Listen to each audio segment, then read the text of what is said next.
Hola, soy Daniela. Gracias por acompañarme. Pedro Antonio de Alarcón y Ariza fue un escritor español nacido en 1833 que perteneció al movimiento realista, en el que destacó como uno de los artífices del fin de la prosa romántica. Este cuento de terror fue escrito en 1881 y se publicó en la colección de Narraciones Inverosímiles del autor en 1882. Una noche de 1857, después de salir de una casa de juego donde pierde toda su fortuna, Gabriel encuentra a una misteriosa mujer de unos 60 años, alta, inmóvil en el quicio de una puerta, que le sonríe con su boca desdentada.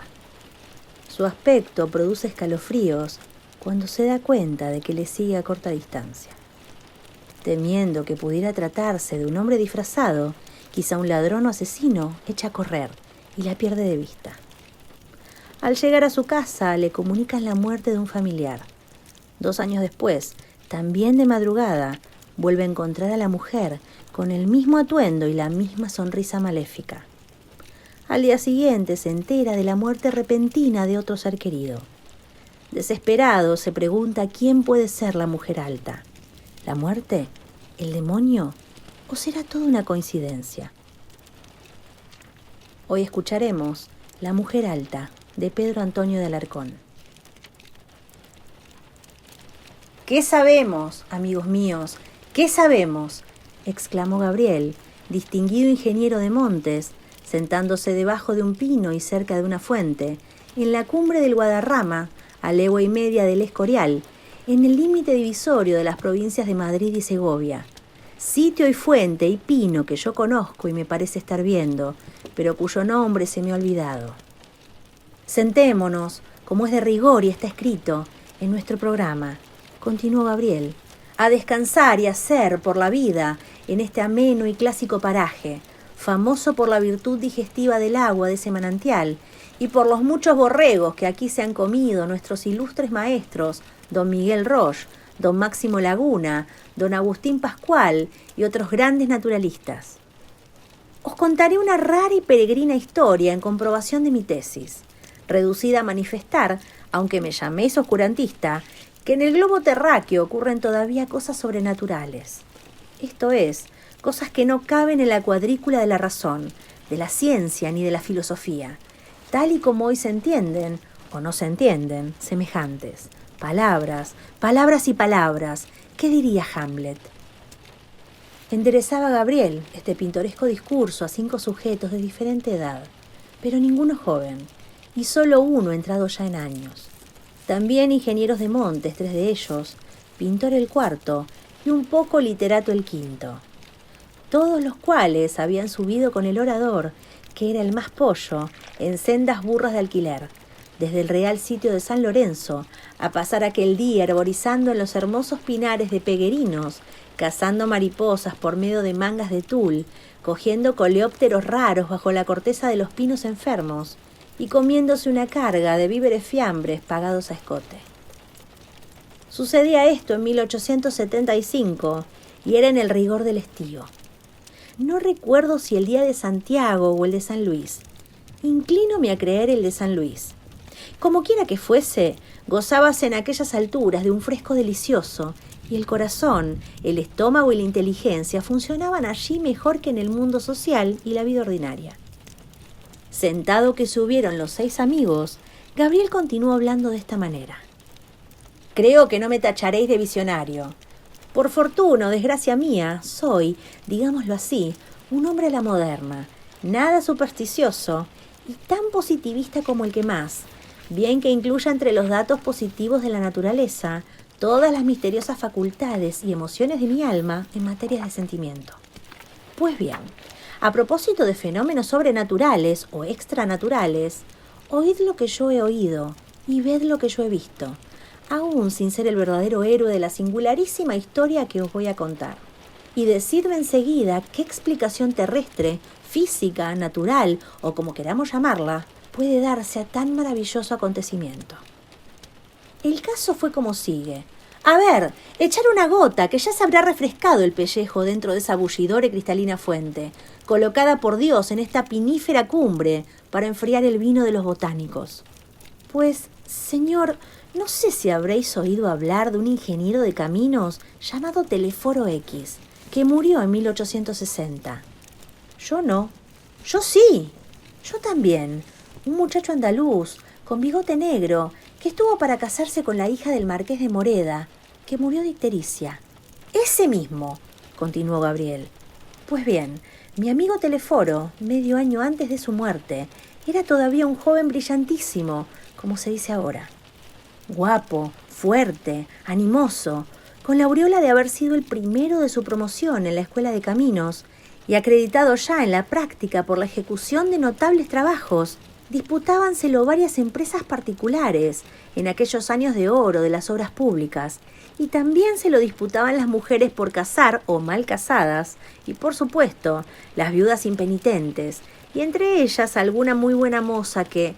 Pero la tal viuda no viene ahora a cuento, pues a quien Telesforo quiso con toda formalidad fue a su citada novia, la pobre Joaquinita Moreda, y lo otro no pasó de un amorío puramente usufructuario. Señor don Gabriel, al orden. Sí, voy al orden, pues ni mi historia ni la controversia pendiente se prestan a chanzas ni donaires. Juan, échame otro medio vaso. Bueno está de verdad este vino. Con qué atención y poneos serios, que ahora comienza lo luctuoso. Sucedió, como sabréis los que la conocisteis, que Joaquina murió de repente en los baños de Santa Águeda a fin del verano de 1859. Hallábame yo en Pau cuando me dieron tan triste noticia que me afectó muy especialmente por la íntima amistad que me unía a Telesforo. A ella solo le había hablado una vez, en casa de su tía, la generala López, y por cierto que aquella palidez azulada, propia de las personas que tienen un aneurisma, me pareció desde luego indicio de mala salud. Pero en fin, la muchacha valía cualquier cosa por su distinción, hermosura y garbo. Y como además era hija única de título, y de título que llevaba anejos algunos millones, conocí que mi buen matemático estaría inconsolable. Por consiguiente, no bien me hallé de regreso en Madrid, a los 15 o 20 días de su desgracia, fui a verlo una mañana muy temprano a su elegante habitación de mozo de casa abierta y jefe de oficina. Calle del Lobo, no recuerdo el número, pero sí que era muy cerca de la carrera de San Jerónimo.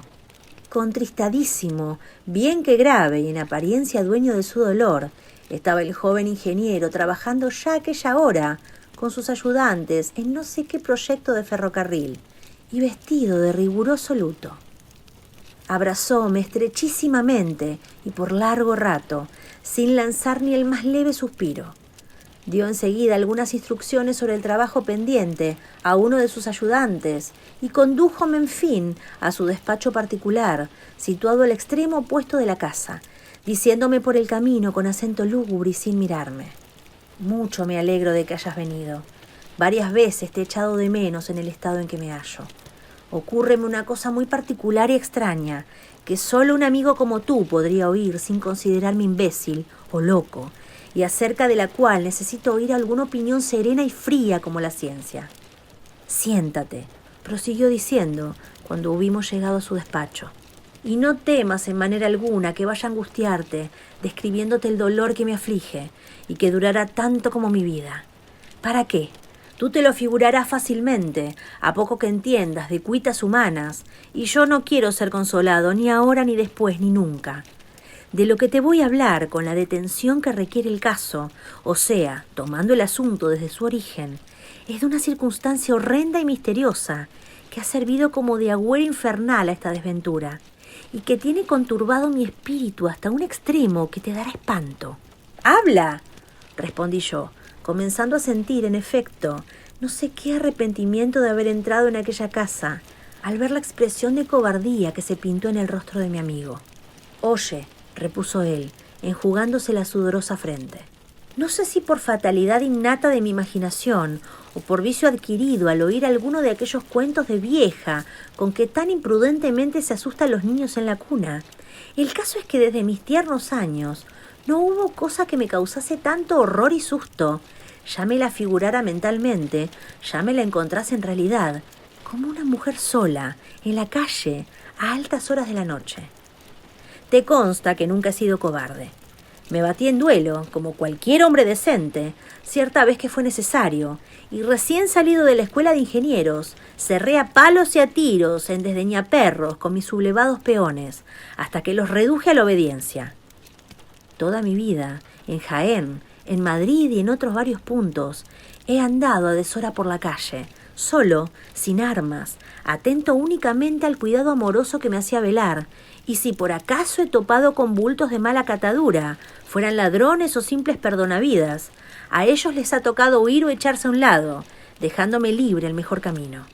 Pero si el bulto era una mujer sola, parada o andando, y yo iba también solo, y no se veía más alma viviente por ningún lado, entonces, ríete si se te antoja, pero créeme, poníaseme carne de gallina.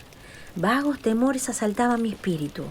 Pensaba en almas del otro mundo, en seres fantásticos, en todas las invenciones supersticiosas que me hacían reír en cualquier otra circunstancia, y apretaba el paso o me volvía atrás, sin que ya se me quitara el susto ni pudiera distraerme ni un momento hasta que me veía dentro de mi casa. Una vez en ella, echábame también a reír y avergonzábame de mi locura, sirviéndome de alivio el pensar que no la conocía a nadie. Allí me daba cuenta, fríamente, de que, pues yo no creía en duendes, ni en brujas, ni en aparecidos, nada había debido temer de aquella flaca hembra, a quien la miseria, el vicio o algún accidente desgraciado tendrían a tal hora fuera de su hogar, y a quien mejor me hubiera estado ofrecer auxilio por si lo necesitaba, o dar limosna si me la pedía. Repetíase con todo la deplorable escena cuantas veces se me presentaba otro caso igual, y cuenta que ya tenía yo 25 años, muchos de ellos de aventurero nocturno, sin que jamás me hubiese ocurrido lance alguno penoso con las tales mujeres solitarias y trasnochadoras. Pero, en fin, nada de lo dicho llegó nunca a adquirir verdadera importancia, pues aquel pavor irracional se me disipaba siempre, tan luego como llegaba a mi casa o veía otras personas en la calle, y ni tan siquiera lo recordaba a los pocos minutos, como no se recuerdan las equivocaciones o necedades sin fundamento ni consecuencia. Así las cosas. Hace muy cerca de 3 años, desgraciadamente tengo varios motivos para poder fijar la fecha, la noche del 15 al 16 de noviembre de 1857, volvía yo, a las 3 de la madrugada, a aquella casita de la calle de Jardines, cerca de la calle de la Montera, en que recordarás viví por entonces. Acababa de salir, ahora tan avanzada y con un tiempo feroz de viento y frío, no de ningún nido amoroso, sino de, te lo diré, aunque te sorprenda, de una especie de casa de juego, no conocida bajo este nombre por la policía, pero donde ya se habían arruinado muchas gentes, y a la cual me habían llevado a mí aquella noche por primera y última vez. Sabes que nunca he sido jugador. Entré allí engañado por un mal amigo, en la creencia de que todo iba a reducirse a trabar conocimiento con ciertas damas elegantes, de virtud equívoca, so pretexto de jugar algunos maravedices al enano, en mesa redonda, con faldas de bayeta. Y el caso fue que a eso de las 12 comenzaron a llegar nuevos tertulios, que iban del teatro real o de salones verdaderamente aristocráticos, y mudóse de juego, y salieron a relucir monedas de oro, después billetes, y luego bonos escritos con lápiz, y yo me enfrasqué poco a poco en la selva oscura del vicio, llena de fiebres y tentaciones, y perdí todo lo que llevaba y todo lo que poseía, y aún quedé debiendo un dineral, con el pagaré correspondiente.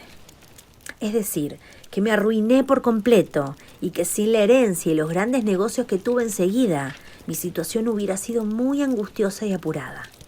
Volvía yo, digo, a mi casa aquella noche, tan a deshora, yerto de frío, hambriento, con la vergüenza y el disgusto que puede suponer, pensando, más que en mí mismo, en mi anciano y enfermo padre, a quien tendría que escribir pidiéndole dinero, lo cual no podría menos de causarle tanto dolor como asombro, pues me consideraba en muy buena y desahogada posición.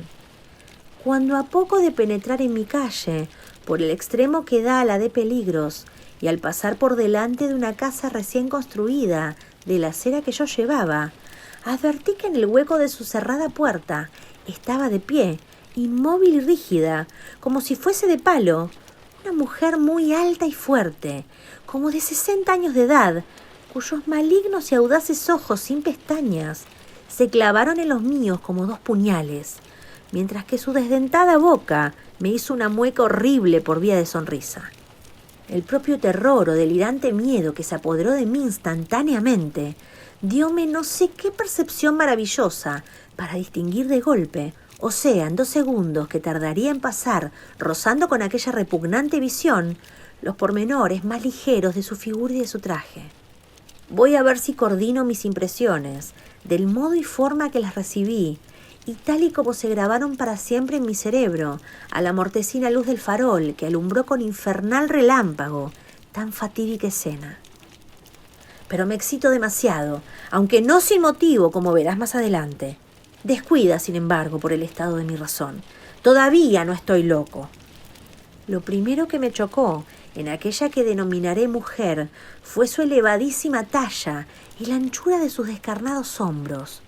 Luego, la redondez y fijeza de sus marchitos ojos de búho, la enormidad de su saliente nariz y la gran mella central de su dentadura, que convertía su boca en una especie de oscuro agujero, y por último, su traje de mozuela de lavapiés, el pañuelito nuevo de algodón que llevaba en la cabeza, atado debajo de la barba, y un diminuto abanico abierto que tenía en la mano, y con el cual se cubría, afectando pudor, el centro del talle. Nada más ridículo y tremendo, nada más irrisorio y sarcástico que aquel abaniquillo en unas manos tan enormes, sirviendo como de cetro de debilidad a giganta tan fea, vieja y huesuda.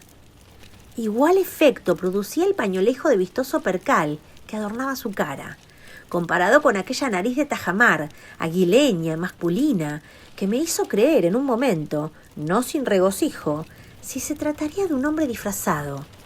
Pero su cínica mirada y asquerosa sonrisa eran de vieja, de bruja, de hechicera, de parca, no sé de qué, de algo que justificaba plenamente la aversión y el susto que me habían causado toda mi vida las mujeres que andaban solas, de noche por la calle. Dijérase que desde la cuna había presentido yo aquel encuentro. Dijérase que lo temía por instinto, como cada ser animado teme y adivina, y ventea, y reconoce a su antagonista natural, antes de haber recibido de él ninguna ofensa, antes de haberle visto, solo con sentir sus pisadas. No eché a correr en cuanto vi la esfinge de mi vida, menos por vergüenza o varonil decoro, que por temor a que mi propio miedo le revelase quién era yo, o le diese alas para seguirme, para acometerme, para, no sé, los peligros que sueña el pánico no tienen forma ni nombre traducibles. Mi casa estaba al extremo opuesto de la prolongada y angosta calle en que me hallaba yo solo, enteramente solo, con aquella misteriosa estantigua, a quien creía capaz de aniquilarme con una palabra. ¿Qué hacer para llegar hasta allí? ¡Ah! Con qué ansia veía a lo lejos la anchurosa y muy alumbrada calle de la Montera, donde a todas horas hay agentes de la autoridad. Decidí, pues, sacar fuerzas de flaqueza, disimular y ocultar aquel pavor miserable, no acelerar el paso, pero ganar siempre terreno, a una costa de años de vida y salud, y de esta manera, poco a poco, irme acercando a mi casa, procurando muy especialmente no caerme antes redondo al suelo. Así caminaba. Así habría andado ya lo menos 20 pasos desde que dejé atrás la puerta en que estaba escondida la mujer del abanico, cuando de pronto me ocurrió una idea horrible, espantosa y sin embargo muy racional. La idea de volver la cabeza a ver si me seguía mi enemiga. Una de dos, pensé con la rapidez del rayo. O mi terror tiene fundamento o es una locura. Si tiene fundamento, esa mujer habrá echado detrás de mí, estará alcanzándome y no hay salvación para mí en el mundo. Y si es una locura, una aprensión, un pánico como cualquier otro, me convenceré de ello en el presente caso y para todos los que me ocurran, al ver que esa pobre anciana se ha quedado en el hueco de aquella puerta, preservándose del frío o esperando a que le abran. Con lo cual yo podré seguir marchando hacia mi casa muy tranquilamente y me habré curado de una manía que tanto me abochorna. Formulado este razonamiento, hice un esfuerzo extraordinario y volví la cabeza. ¡Ah, Gabriel, Gabriel! ¡Qué desventura!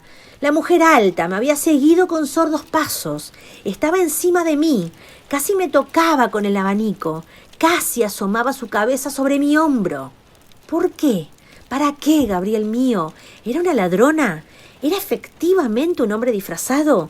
¿Era una vieja irónica que había comprendido que le tenía miedo? ¿Era el espectro de mi propia cobardía? ¿Era el fantasma burlón de las decepciones y deficiencias humanas? Interminable sería decirte todas las cosas que pensé en un momento. El caso fue que di un grito y salí corriendo como un niño de 4 años, que juzga ver al coco y que no dejé de correr hasta que desemboqué en la calle de la Montera.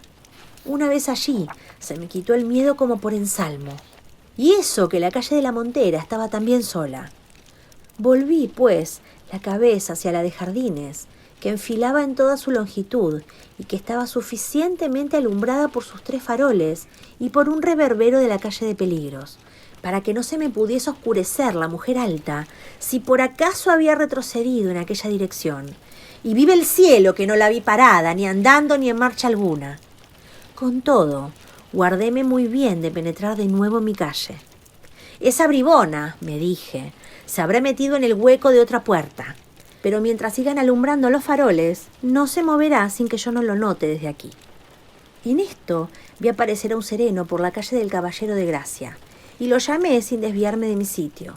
Díjele, para justificar la llamada y excitar su celo, que en la calle de Jardines había un hombre vestido de mujer, que entrase en dicha calle por la de Peligros, a la cual debía dirigirse por la de la aduana, que yo permanecería quieto en aquella otra salida, y que con tal medio no podría escapársenos el que a todas luces era un ladrón o un asesino. Obedeció el sereno. Tomó por la calle de la aduana, y cuando yo vi avanzar su farol por el otro lado de la de Jardines, penetré también en ella resueltamente.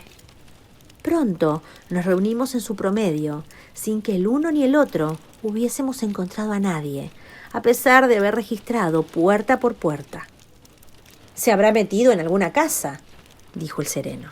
«Eso será», respondí yo, abriendo la puerta de la mía, con firme resolución de mudarme a otra calle al día siguiente. Pocos momentos después, hallábame dentro de mi cuarto tercero, cuyo picaporte llevaba también siempre conmigo, a fin de no molestar a mi buen criado José. Sin embargo, éste me aguardaba aquella noche. Mis desgracias del 15 al 16 de noviembre no habían concluido. «¿Qué ocurre?», le pregunté con extrañeza. «Aquí he estado», me respondió visiblemente conmovido, «esperando a usted desde las 11 hasta las 2:30, el señor comandante Falcón, y me ha dicho que si venía usted a dormir a casa, no se desnudase, pues él volvería al amanecer». Semejantes palabras me dejaron frío de dolor y espanto, cual si me hubieran notificado mi propia muerte. Sabedor yo de que mi amadísimo padre, residente en Jaén, padecía aquel invierno frecuentes y peligrosísimos ataques de su crónica enfermedad, había escrito a mis hermanos que en el caso de un repentino desenlace funesto, telegrafiasen al comandante Falcón, el cual me daría la noticia de la manera más conveniente. No me cabía, pues, duda de que mi padre había fallecido. Sentéme en una butaca a esperar el día y a mi amigo, y con ellos la noticia oficial de tan grande infortunio, y Dios solo sabe cuánto padecí en aquellas 2 horas de cruel expectativa, durante las cuales, y es lo que tiene relación con la presente historia, no podía separar en mi mente 3 ideas distintas, y al parecer heterogéneas, que se empeñaban en formar monstruoso y tremendo grupo: mi pérdida del juego, el encuentro con la mujer alta y la muerte de mi honrado padre.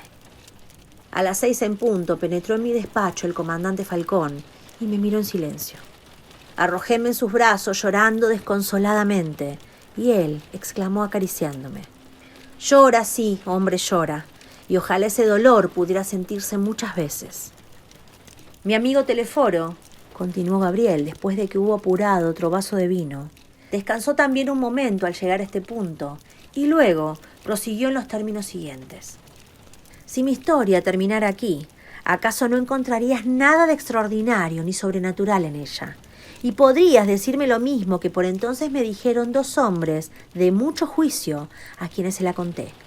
que cada persona de viva y ardiente imaginación tiene su terror pánico, que el mío eran las trasnochadoras solitarias y que la vieja de la calle de Jardines no pasaría de ser una pobre sin casa ni hogar, que iba a pedirme limosna cuando yo lancé el grito y salí corriendo, o bien una repugnante Celestina de aquel barrio, no muy católico en materia de amores. También quise creerlo yo así.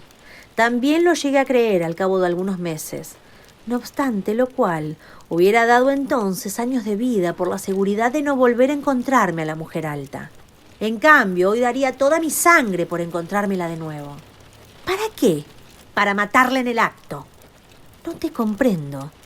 Me comprenderás si te digo que volví a tropezar con ella hace 3 semanas, pocas horas antes de recibir la nueva fatal de la muerte de mi pobre Joaquina. Cuéntame. Poco más tengo que decirte. Eran las 5 de la madrugada. Volvía yo de pasar la última noche, no diré de amor, sino de amarguísimos lloros y desgarradora contienda, con mi antigua querida, la viuda de T, de quien érame ya preciso separarme por haberse publicado mi casamiento con la otra infeliz, a quien estaban enterrando en Santa Águeda aquella misma hora. Todavía no era día completo, pero ya clareaba el alba en las calles enfiladas hacia oriente. Acababan de apagar los faroles y habíanse retirado los serenos, cuando al ir a cortar la calle del Prado, o sea, a pasar de una a otra sección de la calle del Lobo, cruzó por delante de mí, como viniendo de la Plaza de las Cortes y dirigiéndose a la de Santa Ana, la espantosa mujer de la calle de Jardines. No me miró y creí que no me había visto. Llevaba la misma vestimenta y el mismo abanico que hace 3 años. Mi azoramiento y cobardía fueron mayores que nunca.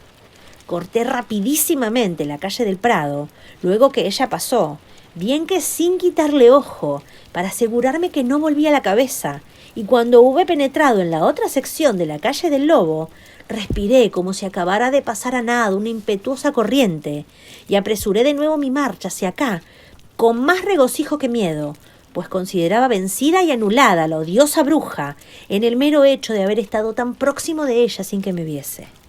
De pronto, y cerca ya de esta mi casa, acometióme como un vértigo de terror, pensando en si la muy taimada vieja me habría visto y conocido, en si se habría hecho la desentendida para dejarme penetrar en la todavía oscura calle del Lobo y asaltarme allí impunemente, en si vendría tras de mí, en si ya la tendría encima.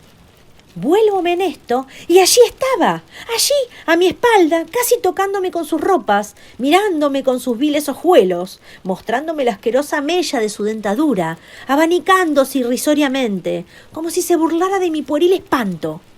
Pasé del terror a la más insensata ira, a la furia salvaje de la desesperación, y arrojéme sobre el corpulento vejestorio. Lo tiré contra la pared, echándole una mano a la garganta, y con la otra, ¡qué asco!, púseme a palpar su cara, su seno, el lío ruin de sus cabellos sucios, hasta que me convencí juntamente de que era criatura humana y mujer. Ella había lanzado entre tanto un aullido ronco y agudo, al propio tiempo que me pareció falso o fingido, como expresión hipócrita de un dolor y de un miedo que no sentía. Y luego exclamó, haciendo como que lloraba, pero sin llorar, antes bien mirándome con ojos de hiena: ¿Por qué la ha tomado usted conmigo? Esta frase aumentó mi pavor y debilitó mi cólera. Luego usted recuerda, grité, haberme visto en otra parte. Ya lo creo, alma mía, respondió sardónicamente. La noche de San Eugenio, en la calle de Jardines, hace 3 años. Sentí frío dentro de los tuétanos. «Pero, ¿quién es usted?», le dije sin soltarla. «¿Por qué corre detrás de mí? ¿Qué tiene usted que ver conmigo?». «Yo soy una débil mujer», contestó diabólicamente. «Usted me odia y me teme sin motivo. Y si no, dígame usted, señor caballero, ¿por qué se asustó de aquel modo la primera vez que me vio? Porque la aborrezco a usted desde que nací, porque es usted el demonio de mi vida». «¿De modo que usted me conocía hace mucho tiempo?». «Pues mira, hijo, yo también a ti». «¿Usted me conocía? ¿Desde cuándo?». «Desde antes que nacieras. Y cuando te vi pasar junto a mí hace 3 años, me dije a mí misma: este es». «¿Pero quién soy yo para usted? ¿Quién es usted para mí?». «El demonio». respondió la vieja, escupiéndome en mitad de la cara, librándose de mis manos y echando a correr velocísimamente, con las faldas levantadas hasta más arriba de las rodillas y sin que sus pies moviesen ruido alguno al tocar la tierra.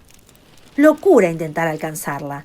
Además, por la carrera de San Jerónimo pasaba ya alguna gente y por la calle del Prado también. Era completamente de día. La mujer alta siguió corriendo o volando hasta la calle de las Huertas, alumbrada ya por el sol. Paróse allí a mirarme. Amenazóme una y otra vez esgrimiendo el abanitillo cerrado y desapareció detrás de una esquina. Espera otro poco, Gabriel. No falles todavía este pleito, en que se juegan mi alma y mi vida. Óyeme 2 minutos más. Cuando entré en mi casa me encontré con el coronel Falcón, que acababa de llegar para decirme que mi Joaquina, mi novia, toda mi esperanza de dicha y ventura sobre la tierra, había muerto el día anterior en Santa Águeda. El desgraciado padre se lo había telegrafiado a Falcón para que me lo dijese. A mí, que debía haberlo adivinado 1 hora antes, al encontrarme al demonio de mi vida. ¿Comprendes ahora que necesito matar a la enemiga innata de mi felicidad, a esa inmunda vieja que es como el sarcasmo viviente de mi destino? ¿Pero qué digo matar? ¿Es mujer? ¿Es criatura humana? ¿Por qué la he presentido desde que nací? ¿Por qué me reconoció al verme? ¿Por qué no se me presenta sino cuando me ha sucedido alguna gran desdicha? ¿Es Satanás? ¿Es la muerte? ¿Es la vida? ¿Es el anticristo? ¿Quién es? ¿Qué es? Os hago gracia, mis queridos amigos, continuó Gabriel, de las reflexiones y argumentos que emplearía yo para ver de tranquilizar a Teleforo, pues son los mismísimos que estáis vosotros preparando ahora, para demostrarme que en mi historia no pasa nada sobrenatural o sobrehumano. Vosotros diréis que mi amigo estaba medio loco, que lo estuvo siempre, que cuando menos padecía la enfermedad moral llamada por unos terror pánico y por otros delirio emotivo. Que aun siendo verdad todo lo que refería acerca de la mujer alta, habría que atribuirlo a coincidencias casuales de fechas y accidentes, y en fin, que aquella pobre vieja podría también estar loca, o ser una ratera o una mendiga, o una surcidora de voluntades, como se dijo a sí propio el héroe de mi cuento, en un intervalo de lucidez y buen sentido. «¡Admirable suposición!», exclamaron los camaradas de Gabriel en variedad de formas. «Eso mismo íbamos a contestarte nosotros». «Pues escuchad todavía unos momentos y veréis que yo me equivoqué entonces, como vosotros os equivocáis ahora. El que desgraciadamente no se equivocó nunca fue Teleforo». «Ah, es mucho más fácil pronunciar la palabra locura que hallar explicación a ciertas cosas que pasan en la tierra». «¡Habla, habla!». «Voy allá, y esta vez, por ser ya la última, reanudaré el hilo de mi historia sin beberme antes un vaso de vino». A los pocos días de aquella conversación con Teleforo, fui destinado a la provincia de Albacete en mi calidad de ingeniero de montes. Y no habían transcurrido muchas semanas cuando supe, por un contratista de obras públicas, que mi infeliz amigo había sido atacado por una horrorosa ictericia, que estaba enteramente verde, postrado en un sillón, sin trabajar ni querer ver a nadie, llorando de día y de noche con inconsolable amargura, y que los médicos no tenían ya esperanza alguna de salvarlo. Comprendí entonces por qué no contestaba mis cartas y hube de reducirme a pedir noticias suyas al coronel Falcón, que cada vez me las daba más desfavorables y tristes. Después de 5 meses de ausencia, regresé a Madrid el mismo día que llegó el parte telegráfico de la batalla de Tetuán. Me acuerdo como de lo que hice ayer. Aquella noche compré la indispensable correspondencia de España y lo primero que leí en ella fue la noticia de que Teleforo había fallecido y la invitación a su entierro para la mañana siguiente. Comprenderéis que no falté a la triste ceremonia. Al llegar al cementerio de San Luis, a donde fui en uno de los coches más próximos al carro fúnebre, llamó mi atención una mujer del pueblo, vieja y muy alta, que se reía impíamente al ver bajar el féretro y que luego se colocó en ademán de triunfo delante de los enterradores, señalándoles con un abanico muy pequeño la galería que debían seguir para llegar a la abierta y ansiosa tumba. A la primera ojeada reconocí, con asombro y pavura, que era la implacable enemiga de Teleforo, tal y como él me la había retratado, con su enorme nariz, con sus infernales ojos, con su asquerosa mella, con su pañolejo de percal y con aquel diminuto abanico que parecía en sus manos el cetro del impudor y de la mofa.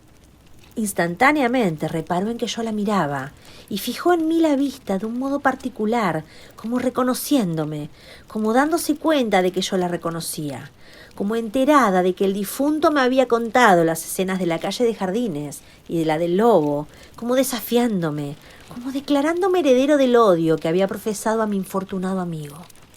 Confieso que entonces mi miedo fue superior a la maravilla que me causaban aquellas nuevas coincidencias o casualidades.